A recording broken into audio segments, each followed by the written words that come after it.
this email? What does it mean? Communication is the imparting or exchanging of information or news. The single biggest problem in communication is the illusion that it has taken place. Conversation is the oral exchange of sentiments, observations, opinions, or ideas. Forbes Books Radio presents The Conversation with Clinton M. Padgett. Today I'm having a conversation with Dr. Tim Clark. Tim is an advisor, coach, and facilitator to CEOs and senior leadership teams. He has written more than 150 articles on leadership, change, strategy, human capital, culture, and employee engagement in publications such as Harvard Business Review, Forbes, and Fast Company. Tim is founder and CEO of LeaderFactor and ranks as a global authority in the fields of senior executive development, strategy acceleration, and organizational change. He's also the author of The 4 Stages of Psychological Safety. Tim, thanks for joining me on the podcast today. Thanks, Clint. It's good to be with you. Doing some research on you, I say The 4 Stages of Psychological Safety is not your first book, is it? No, it's my, fifth, I guess. Yeah. Do they all have the same general theme, or do they tie together in some way? Well, I would say they do. I think what ties them together is they really relate to leadership, and they relate to maybe the cultural side of leadership, because the leader really is responsible for creating the climate, the atmosphere, and that's something that I've really emphasized. Yeah, I'd say that's a common theme that kind of runs throughout. Now, as I understand it, you were a big, mean defensive lineman for BYU. So how did you go from doing that to writing about psychological safety, instead of writing about free safeties or maybe every DT's dream of scoring a safety? Well, the answer is pretty easy, actually, Clint, because I had a strength and conditioning coach, and he said, Tim, so do you understand statistics? And I said, yeah, I think I do. And he said, well, I'm going to give you a couple of statistics. Number one is, do you know what the chances are that if you play D1 football that you're going to be injured? And I said, no. And he said, well, it's 100%. The only question is how bad. I said, okay, I got that. What's the second statistic? He said, what are the chances that you can have a fruitful career in the NFL? And I said, I don't know. And he said, it's less than 1%. So based on those two statistics, I seriously and highly recommend that you go to class, stay in school, and focus. Because if you think you're going to have a fruitful career in the NFL, you don't understand probabilities, and that would not be a good thing to bank on. So anyway, I got some good advice early on, and I stayed in school, Clint. I guess maybe that's how I got here. Well, I think you did more than stay in school. You went to Oxford, I think, after that? Yep. Did a PhD in social science there, and that's where I became very intrigued in two things that relate to human organizations and human behavior. Number one would be how to change them, how to transform them. That's something that we often face, that we have to do, because in organizations, we become very calcified, very fossilized. We get very grooved and entrenched in the way we do things. And yet we're in a dynamic environment. And so at some point or another, we have to change it. We have to transform the organization. So that was number one. Transformation intrigued me. And then number two, the cultural side of that, the soft operating system of an organization, the norms, the values, the assumptions, and then the behavior that emanates from all of that. So I was very, very intrigued with that at Oxford, and I've stayed engaged in those topics professionally as we work with organizations all over. And I can't really think of two more disparate places to go, from Oxford in England to Geneva Steel.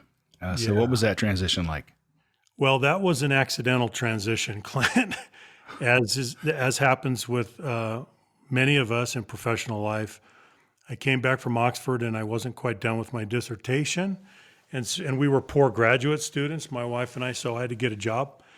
And I found a job at this fully integrated steel plant.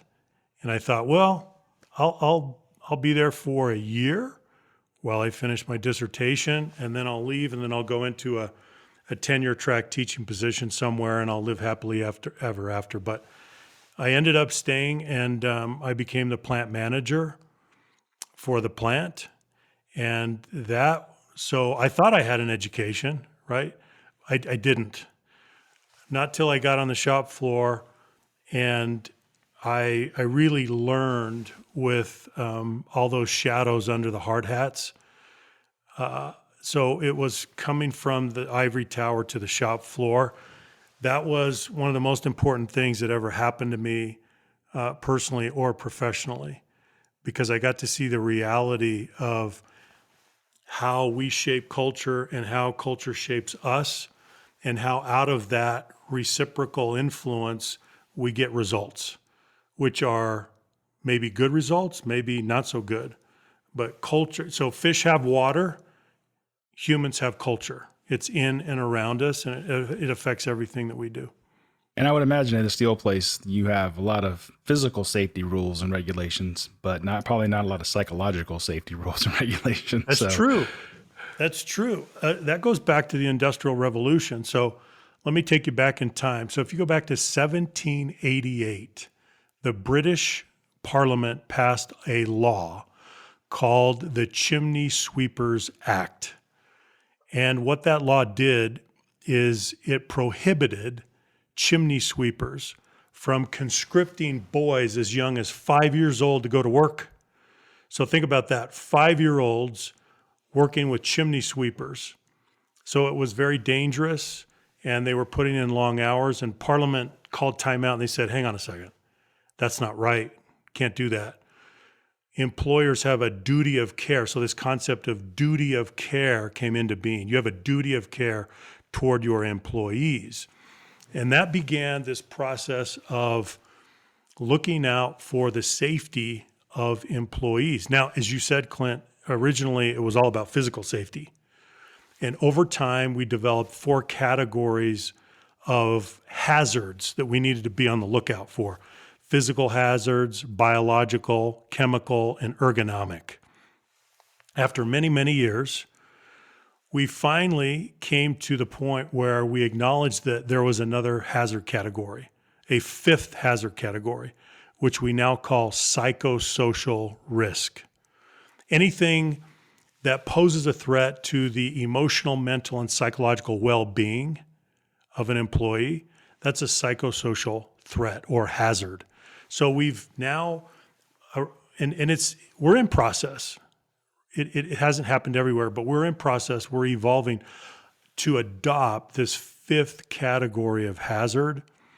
And this is good because now we're looking at safety holistically, the whole human being, the physical side and the psychological side. So that's a little, sorry to go into that kind of depth, but that's a little bit of history that I think is fascinating. It kind of helps us understand how we got here.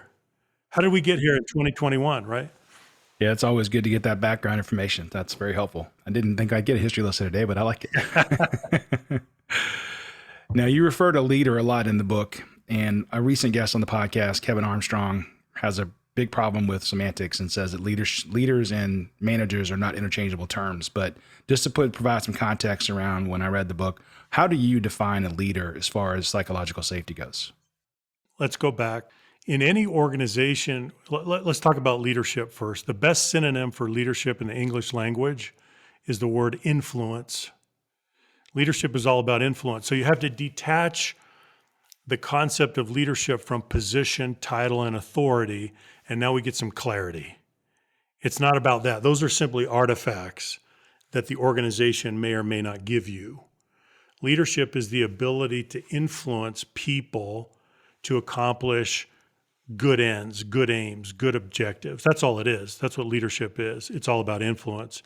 Then we might add title, position, and authority, which may give you, that maybe gives you positional power, and it also maybe gives you scalable influence and scalable impact. But the essence of leadership goes back to that influence. What kind of influence are you having? That's really the essence of it. Okay. Early in the book, you say that psychological safety is the foundation of inclusion and team performance and the key to creating an innovative culture. Can you expand on that a little bit? Yeah, sure. So let me define psychological safety in very basic terms. The core concept, 5 words. Psychological safety is an environment of rewarded vulnerability. An environment of rewarded vulnerability. So now we have to ask the question, well, hang on a second, why do we need rewarded vulnerability? Why is that a positive, necessary, desirable thing? Well, I think the answer is pretty simple. All of the things that we need to do and want to do in organizations require rewarded vulnerability. Showing up and being yourself is a vulnerable activity. Learning is a vulnerable activity. Contributing is a vulnerable activity. Challenging the status quo so that we can innovate, that's a vulnerable activity.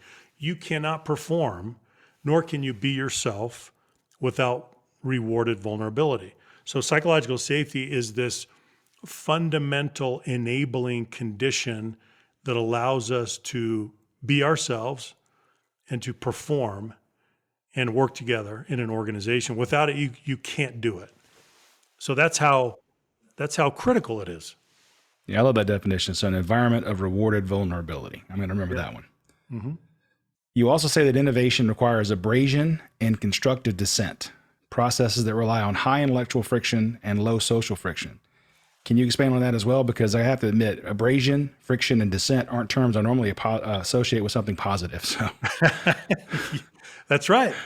And that's the irony of it. So as we move to higher levels of psychological safety, by the time you get to the last stage, which we call challenger safety, that's the domain of innovation. So you got to step back and think about, what does innovation require? In order to innovate, innovation by its very nature is disruptive of the status quo. It undermines the status quo. It changes the status quo. So what kind of process, interpersonal process, is required to do that? Well, you need a process that allows a high level of intellectual friction, because the intellectual friction is your raw material. You have to have creative abrasion. You have to have constructive dissent. You have to have hard-hitting dialogue and debate. This is how we solve problems. This is how we create breakthroughs. This is how we innovate. So the culture, we need a level of psychological safety that allows us to do those things while we keep the social friction down. And that's one of the things that I talk about, right, Clint? You've got it. The intellectual friction has to go to very high levels, but at the same time, we have to keep the social friction down, because if we start getting personal, defensive, temperamental, touchy, egocentric, then the process breaks down. And so it's really interesting that innovation has a direct link to not only psychological safety, but at the individual level, it has a direct link to emotional intelligence, humility, putting down all of your ego defense mechanisms, surrendering your pride of authorship so that you can work effectively with others, and you allow people to challenge you. You give people a license to disagree, and you say, use it, please. Push back on me. That's what innovation requires. I think what's missing in the universe today apparently is the low social friction part. So That's exactly right. That's exactly right. So we're going to do a deep dive in the coming hour or so on the 4 stages of psychological safety, but just at a high level, what are the 4? Yeah, so the 4, stage 1 is inclusion safety. And we can do it, as you say, Clint, we can do a deeper dive into each one. Inclusion safety means you feel included. And then we go to learner safety, which means that you can engage in the learning process without being embarrassed or marginalized. Stage 3 is contributor safety, which means that you can bring to bear all of your knowledge and skills and abilities, and you can make a meaningful contribution. And then finally, stage 4, challenger safety. You can challenge the status quo without retaliation or retribution. That's just a very quick summary of how the stages work. No, that's perfect. Now, you mentioned in the book Project Aristotle at Google. What was that project all about, and what were the findings? Project Aristotle, I think they kicked it off in 2013.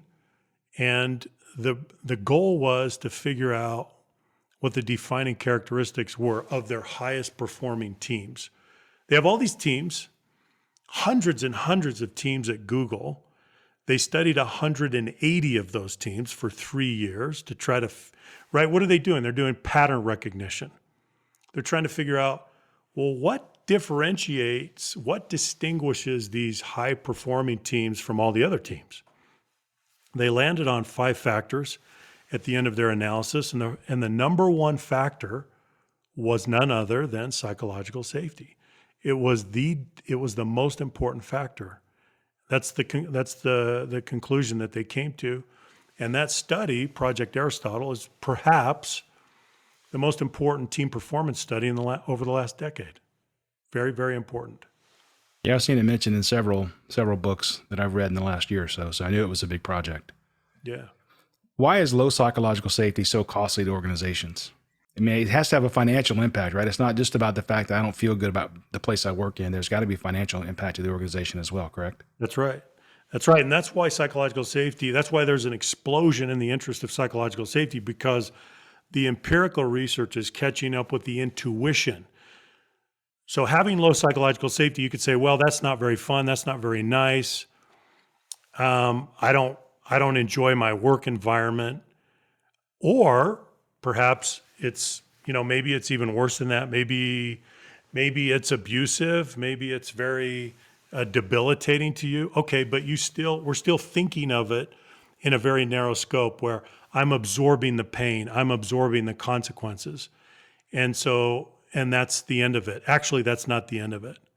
As you say, Clint, the consequences keep going. There's a train of unintended consequences that goes all the way to business impact. And so we know, based on a body of research in this area that we call workplace incivility, that those consequences, they keep going until they create devastating outcomes. For example, we learned that if you're in a culture of low psychological safety, we know that half of the employees will reduce their productivity. We know that almost half will reduce the quality of their work. We know that 1/4 will take their frustrations out on customers. So the implications are profound. Right. If people think that culture is not a big deal, we have a business to run, just get busy, that is incredibly naive. Incredibly naive. The consequences of low psychological safety are very serious to the individual and to the organization. It definitely is. I've seen it. One of the things I've noticed in the last year or so is that it almost feels like COVID is being an excuse for poor customer service, right? You go in there, people are not happy with their work because they're having to work frontline, and sometimes it comes through and it makes the experience really poor. It really does. Yeah, it really does. And then there are all kinds of consequences that come from that. Yeah. In a lot of the diagrams in the book, there's kind of an interplay between respect and permission and the impact on psychological safety. Can you talk about that? Sure. So psychological safety as a concept is a function of two things. Number one, respect, and number two, permission. So it's the fusion of those two dimensions that gives us a level of psychological safety. Could be low, could be high, could be somewhere in the middle. And that's really the way that we understand what creates a given level of psychological safety on a team. The level of respect that we give each other, right, as we work together, the interactions, and then the permission to be yourself, the permission to learn, the permission to contribute, the permission to challenge. So it's those two things coming together. Okay. And I'm a big person on semantics. I like to make sure I understand the words and what they mean to the author. So in your world, what do you consider to be respect? Respect means that I have an inherent appreciation for you as a human being. There's a threshold requirement. And so there's an appreciation. So what I'm going to do based on that, Clint, is I'm going to dignify you as a human being in what I say and what I do, the way I treat you, the way that I behave. And that takes us back to stage one, inclusion safety, because our premise is that stage one inclusion safety is a moral or ethical foundation, and that we are all entitled to inclusion safety as a matter of our humanity. The only thing that can justify exclusion is the threat of harm. Otherwise, there are no grounds to justify exclusion. So that also is part of our definition of what respect means. Yeah, I appreciate that because I don't want to get political, but I do think that's probably the missing ingredient in a lot of the, I won't even call it dialogue, but a lot of the talking that happens today is there's an inherent lack of respect for the other side. Yeah. And I think we'd be a lot better off if we just recognize the other side has a point that's valid to them, whether it means, whether we agree with it or not, doesn't make it any less valid to them. So I think we have to show the other parties some respect in the conversation. Otherwise, we won't really get anywhere. We're not really having a dialogue, right? We're just yelling at each other. That's right. Yeah, we've got to put in place the civility in our discourse, and then we can learn to disagree, and we have to be able to do that. We need to be able to have marvelous disagreements, but at the same time maintain our poise and composure and our respect for each other. That's what makes America great. Absolutely.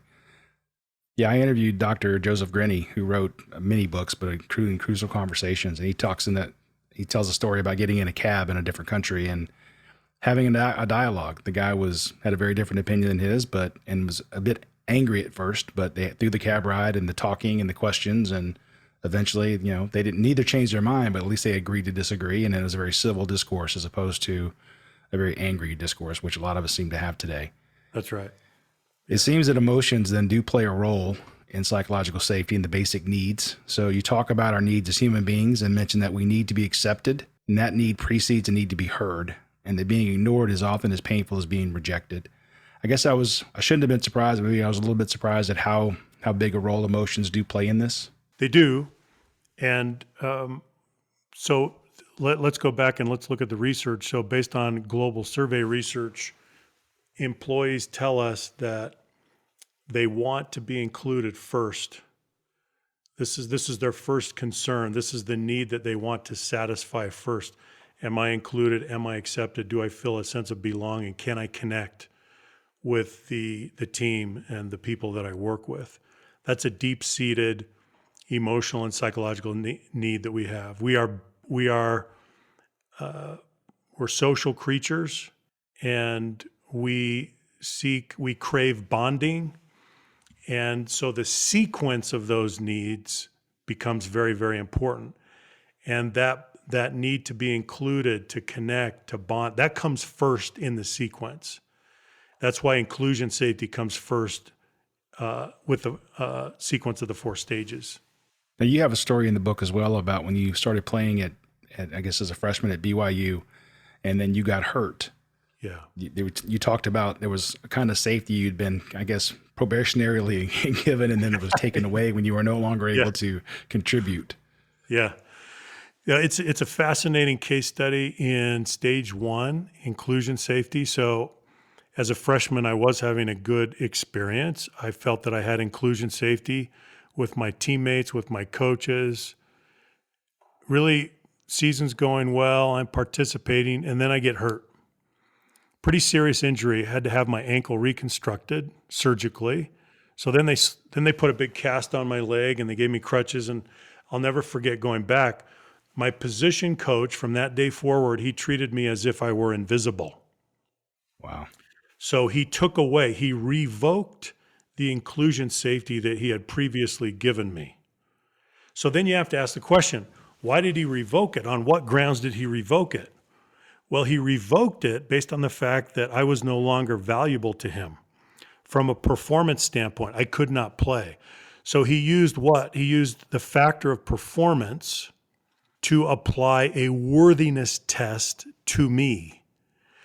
Before the injury, I passed the worthiness test. After the injury, I failed the worthiness test. Therefore, he revoked the inclusion safety. So to him, inclusion safety was conditional based on a worthiness test of performance. And what I'm saying, Clint, in the book is that is completely illegitimate. Right. Inclusion safety is not something that you earn based on a worthiness test. It is something that you are owed based on a worth test. It's simply a matter of humanity. That's why we get into trouble. That's why organizations are fractured. That's why we have all of these divisions, because we're applying worthiness tests to each other based on basically demographics and psychographics. Well, what are those really? They're arbitrary distinctions. If we try to apply worthiness tests to each other, we're not going to get anywhere. We simply perpetuate the divisions, the differences, and then we draw lines. And we have all kinds of crazy ways of excluding each other, and it's all, these are all junk theories. That's what they are. Yeah, well, I think you passed the worthiness test for your academic advisor since you were an academic All-American. So you definitely had worth to them. Now, you reference research from the MIT Human Dynamics Lab that shows the faster and deeper you get to know each other, the more effectively you can work together. Yeah. And you go on to say that more contact and context creates more empathy. And I know that's certainly been our experience in the work that I do in planning large global projects. We typically come together for 2 to 3 days in a room face to face, even if we have to fly people together to do that, because we find that the bonds that get established in those first 2 or 3 days, those connections we make with each other, the way I like to say is turn you from an email address into a living, breathing human being that I now connect to, enable us to then run the rest of the project. Even if it's 18 or 24 months, we can go back to our remote corners of the globe and be successful because of the bonds we established early on. So you think the face-to-face is helpful? It is, because when you have a face-to-face, Clint, you're having a full sensory human-to-human experience. It's full sensory. I can hear you, touch you, feel you. We're right here. We're in proximity to each other. It's a live, breathing human being. That is an accelerator of intimacy. That is an accelerator for building a relationship. And isn't it interesting that if you're together, and you probably have seen this over and over again, you're together for 2 or 3 days, that creates a foundation that can serve you, even if you are going virtual, even if you're only seeing each other virtually for the rest of the year. Right. But it serves as that foundation, and it's the anchor to the relationship. And it was forged in a one-on-one experience. So I agree with that. I think it's real. I think we've all experienced that. Yeah, I don't have any research to back it up. Anecdotally, it just seems that what that environment does is it gives me an idea of whether or not you're going to accept me, whether or not you're being real. Maybe I can't figure out as much as you did about your coach until after the fact and some adversity raises its head. But you do get an idea that you begin to feel people out of, are they true? Are they genuine? Are they really welcoming of me? Do they really care about my, what I have to say? Are they rolling their eyes? Are they clearly impatient and just want to go on to the next topic while I'm talking? Those kind of things. We pick up all those cues, I think, as human beings that maybe don't register in our, in our brain, but they're subconsciously, we recognize them and understand whether we do have that psychological safety within this group. I think so. We can pick up a lot virtually. There's no question. And we've been tested during COVID to have to do that. But if you're face-to-face, your ability, the data streams that are coming to you from nonverbal communications, from body language, from all of these cues, they're just more powerful. As I read, as I interpret your gestures, your expressions, your vocal characteristics, it's much more. You can still read a lot of that if we're virtual, but if we're face-to-face, it's a different experience. Yeah, absolutely. I know one of the things that I read that you wrote that really resonated with me was that collaborative software cannot overcome the fear that comes along with autocratic leadership. And so as a shareholder, I'm a big fan of Zoom, but as we just discussed, it does not replace face-to-face. There is so many cues we miss out on when we're not face-to-face. Yeah, I can't. You could be looking down right now and I couldn't tell if you're taking notes or you're playing Candy Crush. You just don't know what's going on. And then even if you have your camera turned on, so often today people turn the cameras off, but even if you had it turned on, I can only see, maybe a third of the top of your body. I don't know if you're tapping your leg, if you're twiddling your thumbs or you're bored, or I can't tell all those other subtle cues that are so important to us when we're having, especially when it comes to psychological safety. How safe do I feel? I think you wanted more cues is better than fewer cues, right? That's right. And so what that does is we're handicapped as colleagues because we're restricted from a lot of data. If I have you from the neck up and you have me from the neck up, that's all we've got. Look at how much we're missing. One of the things that I've learned from this, Clint, is that we have to be more explicit with each other to know how we're doing. And so, for example, what I've learned to do is I'll say, so Clint, I'll be this explicit. I'll say, Clint, I can't read you right now. Tell me what you're thinking. Tell me what you're feeling, right? Because my data stream is so limited that if we have a relationship of trust, I can be that direct, that candid, that explicit in asking you, what are you thinking? What are you feeling? And then you're going to tell me. And then that helps to compensate for what we lack because we're not together. Yeah, I think of it like a continuum. You have text-based communication, which is great for almost like yes/no questions. And then when you talk on the phone, at least now you get tone, right? Because there's no tone in a text-based conversation. Then you get tone. And then I can hear, maybe you can tell if you're getting angry or getting frustrated. Then of course you go to video like you and I are on today, where I could see if you're showing me any visible signs. But I think you do have to be explicit, as you said, and actually be proactive and ask the question, what does that mean to you? How are you feeling? What does that say? What's going on inside your head? Because I don't really know. I think, that's the one step that I think people miss is you have to be proactive about how do I replicate the nonverbal cues that normally we'd be able to pick up on in a situation where we're actually not face to face. Yeah, I agree. It's not enough to interpret what people are giving you. You have to actively solicit more than maybe they would give you voluntarily. So Clint, give me a little bit more. Tell me really how you're feeling about this, because I think I sense a little reservation, right? Right. Yeah. It's you have to make sure the message is coming through. Let's dig on that just a little bit. So if you are a new employee at a company, how in this remote world that we're forced to live in right now, how do you come to understand if you have psychological safety or not? I mean, if you've been with the company for 10 years, you kind of have an idea of whether this person affords you psychological safety, but this person over here in this organization doesn't. If you're a new employee, I talk a lot about culture. I don't know how you get culture in today's world. If you're new, how do you get psychological safety, or is it even possible? Yeah. So the way that you do that is you engage in threat detection.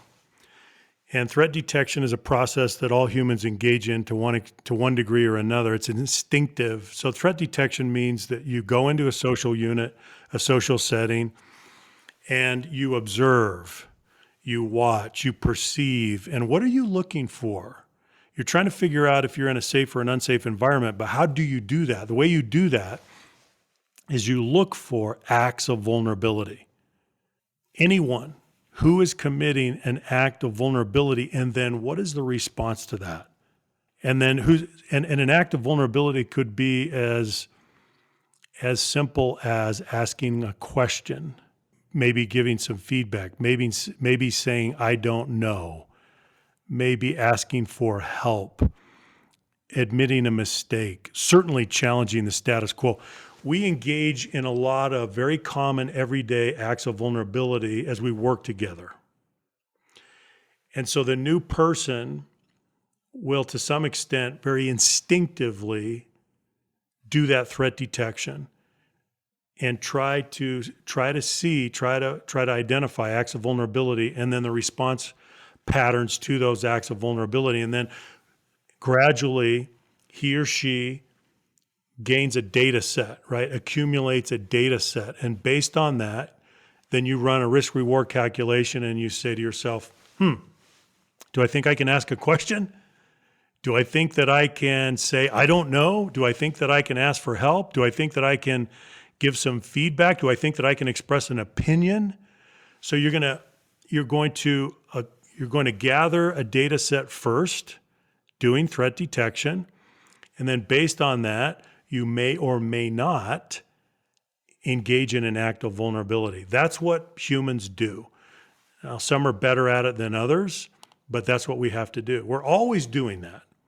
We never stop doing that. That's an eternal process because we are adaptable creatures and our first instinct is survival.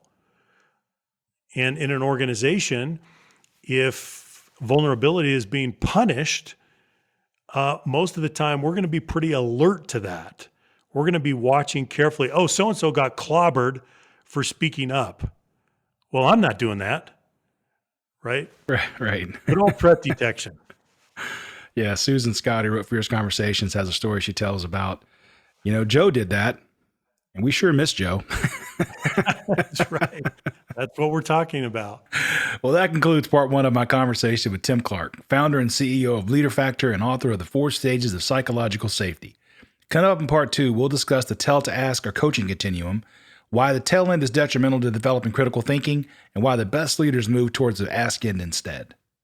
When you're on the receiving end of tell all the time, that didactic experience, it turns your brain off.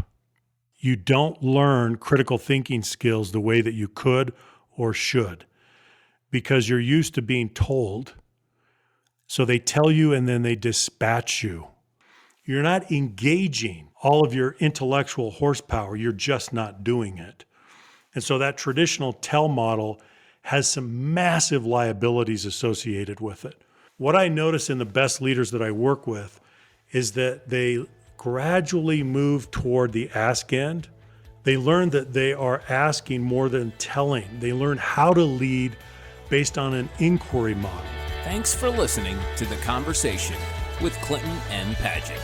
To find out more about Clint, go to projectsuccess.com or pick up Clint's book, The Project Success Method, at Amazon.com. This has been a production of Forbes Books Radio.